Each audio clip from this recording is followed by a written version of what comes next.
Hi friends, welcome to our channel. Brahmamudi serial next ఎపిసోడ్లో ఏం జరగబోతుందో ఈ వీడియోలో చూసి తెలుసుకుందాం. ఏ హక్కుతో నువ్వు కావ్యని నిందిస్తున్నావు రాజ్ అని రాజ్ని నిలదీసిన అపర్ణ. అసలేం జరిగింది అని తెలుసుకోవడానికి ఈ వీడియోని స్కిప్ చేయకుండా ఎండ్ వరకు చూసేయండి. రాజ్ ఎంత బ్రతిమిలాడినా కానీ అపర్ణ ఒక్కతే రాజ్తో పాటు కలిసి రాను అందని రాజ్ ఒక్కడే తిరిగి వాళ్ళ ఇంటికి వెళ్ళిపోతాడు. రాజ్ రాగానే సుభాష్, నువ్వేం చేస్తావో నాకు తెలియదు రాజ్. మీ మొగుడు పిల్లల మధ్య ఎన్ని సమస్యలున్నా ఎన్ని గొడవలున్నా అవి మీ ఇద్దరే తేల్చుకోండి. మధ్యలోకి నా భార్యని లాగకండి. వెళ్ళి మీ అమ్మని తీసుకురా అని అంటాడు. అప్పుడు రాజ్, నాకు మాత్రం మమ్మీని ఇంటికి తీసుకురావాలని లేదనుకుంటున్నావా డాడీ? నేను ఎంతలాగా బ్రతిమిలాడి ఉంటానో మీకు తెలీదా? అయినా మమ్మీ నేను రాను, ఆ కళావతి కూడా వస్తేనే ఇంటికి వస్తాను అని మొండు పట్టుపట్టి ఆ ఇంట్లో ఉంది అని అంటాడు. అప్పుడు ప్రకాశం, మరి అయితే వదిన కూడా ఈ ఇంట్లో లేకపోతే ఈ ఇంటి సంగతి గురించి ఎవరు పట్టించుకుంటారు? వదిన తర్వాత అంతలాగా ఇంటిని బాగా చూసుకునేది కావ్య ఒక్కటే. కావ్య కూడా ఇంట్లో లేదు. వాళ్ళిద్దరూ ఈ ఇంట్లో లేకపోతే ఈ ఇంటిని వాళ్ళలాగా ఎవరు చూసుకుంటారు రాజ్ అని అంటాడు. అప్పుడు రాజ్, పిన్ని ఉంది కదా బాబాయ్ అని అంటాడు. అప్పుడు ప్రకాశం, ఏంటి నాన్న మీ పిన్నియా అని ఒక్కసారిగా నోరు తెరుస్తాడు. అప్పుడు ధాన్యలక్ష్మి తన గురించి ఇలా మాట్లాడుతున్నాడేంటబ్బా అని కొంచెం చిన్నబుచ్చుకుంటూ ఉంటుంది. అప్పుడు ప్రకాశం, ఈ ఇంట్లో వాళ్ళతో నాకే సంబంధం లేదు అని వేరే కుంపటి పెట్టుకున్న మీ పిన్ని గురించి అను మాట్లాడుతుంది. అసలు ఆవిడ గురించి ఒక్కటి ఆలోచించుకొని ఈ ఇంటిని ఈ ఆస్తిని కూడా విడదీయడానికి ఎదు వెనుకాడలేదు. అలాంటి ఆవిడ మనందరి గురించి, మనందరి మంచి గురించి, మరీ ముఖ్యంగా ఈ ఇంటి మంచి గురించి ఆలోచిస్తుందని నాకు మాత్రం నమ్మకం లేదు రాజ్ అని అంటాడు.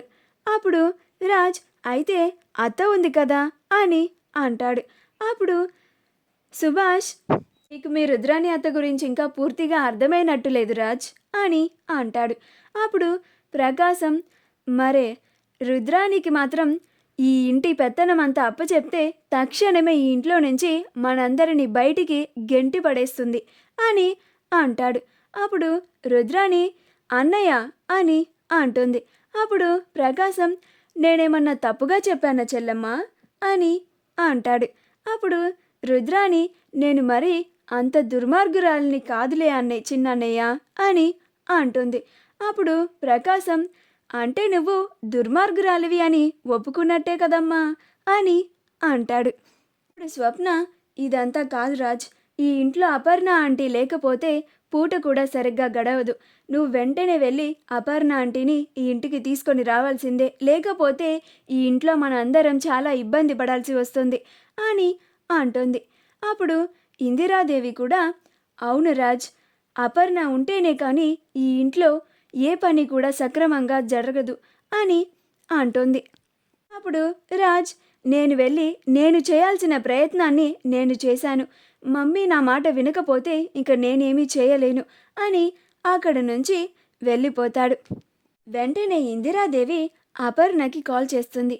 అప్పుడు అపర్ణ, చెప్పండి అత్తయ్య గారు అని అంటుంది. అప్పుడు ఇందిరాదేవి, అపర్ణ, అసలు అక్కడ ఏం జరిగింది అని అంటుంది. అప్పుడు అపర్ణ అక్కడ జరిగిందంతా ఇందిరాదేవికి మొత్తం చెప్తుంది.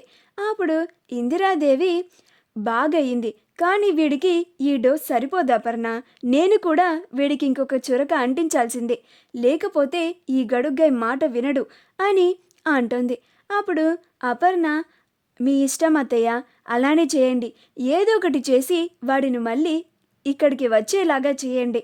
ఈసారి తప్పనిసరిగా నన్ను కావ్యని ఇద్దరిని కలిపి ఆ ఇంటికి తీసుకొచ్చేలాగా చేయాలి. అలా ప్లాన్ చేయాలి అత్తయ్య గారు మనం అని అంటుంది. అప్పుడు ఇందిరాదేవి, నేను చూసుకుంటాను కదా పర్ణ, నేనేం చేస్తే వాడు మళ్ళీ దిగి నీ దగ్గరికి వస్తాడో అప్పుడు చచ్చినట్టు వాడే కావ్యని ఒప్పుకొని మీ ఇద్దరిని ఇంటికి తీసుకొని వస్తాడు అని అంటుంది. అప్పుడు అపర్ణ, అలాగే అత్తయ్య, జాగ్రత్త, వాడసలే మొండోడు అని అంటుంది. అప్పుడు ఇందిరాదేవి, నేను వాడికన్నా మొండిగా ప్రవర్తిస్తాను అపర్ణ, సరే నేనుంటాను అని కాల్ని కట్ చేస్తుంది. ఆ తరువాత ఇందిరాదేవి తానే స్వయంగా వంట చేయాలి అని రాజ్ ముందు వాళ్ళని రాజ్ వస్తూ ఉండగా వంటగదిలోకి వెళ్తుంది. అలా ఇందిరాదేవినే కొంచెం బాధపడుకుంటూనే అక్కడ వంట చేస్తూ ఉంటుంది.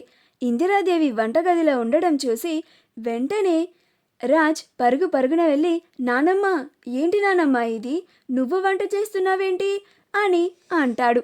అప్పుడు ఇందిరాదేవి, మరి ఇంట్లో ఇంకా వంట చేయడానికి నేను కాకపోతే ఇంకెవరున్నారు రాజ్, నా బదులు నువ్వు చేస్తావా అందరికీ వంట అని అంటుంది. అప్పుడు రాజ్, అది కాదు నానమ్మ, ఇంట్లో ఇంకా పిన్ని, అత్త, స్వప్న ఉన్నారు కదా, నువ్వెందుకు చేస్తున్నావు, అయినా శాంత కూడా ఉంది కదా, శాంత అని అరుస్తూ ఉంటాడు. అప్పుడు ఇందిరాదేవి, ఇంత రాత్రి వేళ కూడా పని మనిషి ఉంటుందా రాజ్ అని, అయినా మీ పిన్ని ఉందంటే మీ పిన్నికి ఒక్కతే వండుకుంటుంది, ఇక స్వప్న, రుద్రాణీలు ఉన్నారంటే తినడానికి తప్పితే ఇంక దేనికి పనికిరారు, వాళ్ళకి అసలు వంటే రాదు అని అంటుంది. అందుకే ఇంకా మీ అమ్మ ఉంటే మీ అమ్మ అయినా చక్కగా అందరికీ వండి పెట్టేది, కావ్య ఉన్నా కానీ ఒక్క చేత్తో అందరికీ వండి పెట్టేది, వాళ్ళిద్దరిని నువ్వే కదా ఇంట్లో నుంచి వెళ్ళిపోయేలాగా చేశావు, ఇంకా అందరికీ వండి పెట్టాల్సిన బాధ్యత నాపైనే ఉంది కదా, అందుకనే నాకు ఓపిక లేకపోయినా కృష్ణారామ అనుకుంటూ ఎలాగోలా దేవుణ్ణి తలుచుకుంటూ ఈ వంటని చేస్తున్నాను అని అంటుంది. అప్పుడు రాజ్ ఇందిరాదేవి అలా వంట చేస్తూ ఉంటే బాధపడుతూ ఉంటాడు. అలా ఇందిరాదేవి పొరపాటున చేయి కాలుతుంది. అప్పుడు రాజ్ కంగారు పడిపోయి అప్పుడు ఇందిరాదేవి అమ్మా అని అరుస్తుంది. అప్పుడు రాజ్, స్వప్న వీళ్ళందరూ కంగారు పడిపోయి ఇందిరాదేవి దగ్గరికి వస్తారు. అప్పుడు రాజ్, ఇందుకే నానమ్మ నేను నిన్న అసలు వంటే చేయొద్దంది, నువ్వురా అని తీసుకొచ్చి చైర్లో కూర్చోబెడతాడు. స్వప్న వెంటనే ఆయింట్మెంట్ని తీసుకొని వస్తుంది. సుభాష్, ధాన్యలక్ష్మి, రుద్రాణులు కూడా వస్తారు. రాజ్ చాలా కంగారు పడిపోతూ ఉంటాడు. స్వప్న ఇందిరాదేవికి ఆయింట్మెంట్ రాస్తూ ఉంటుంది. ఇంకా రాజ్కి కావ్య పైన చాలా కోపం వచ్చేసి వెంటనే కావ్యకి కాల్ చేసి, ఇంట్లో అమ్మ కూడా లేదని నానమ్మే వంట చేస్తుంది, ఆవిడికి చేయి కూడా కాలింది, ఈ ఇంట్లో నానమ్మని చూసుకునే వాళ్ళే లేరు, నీకు నిజంగా మా నానమ్మ తాతయ్యల మీద గౌరవమే ఉంటే వెంటనే మా అమ్మని ఈ ఇంటికి పంపించు అని కావ్య పైన అరుస్తూ ఉంటాడు. అది అపర్ణ కూడా వింటుంది. వెంటనే కావ్య చేతిలోంచి అపర్ణ ఆ కాల్ని లాక్కొని, ఏంట్రా పెద్ద బాధ్యత గల భర్తలాగా కావ్య మీద ఇందాక నుంచి ఓ అరుస్తున్నావేంటి, నిజంగా నీకంత బాధ్యతే ఉంటే నీ భార్యని ఆ ఇంటికి తీసుకెళ్ళు, అయినా నువ్వే హక్కుతో కావ్య మీద అన్ని నిందలు వేస్తున్నావు అని నిలదీస్తూ ఉంటుంది. ఆ అపర్ణ గొంతు విని రాజ్ ఆశ్చర్యపోతాడు. మా వీడియో కనుక మీకు నచ్చినట్లయితే లైక్ చేయండి, షేర్ చేయండి, మా ఛానల్ని సబ్స్క్రైబ్ చేసుకోండి, పక్కనే ఉన్న బెల్ ఐకాన్ని క్లిక్ చేయడం మాత్రం మర్చిపోకండి.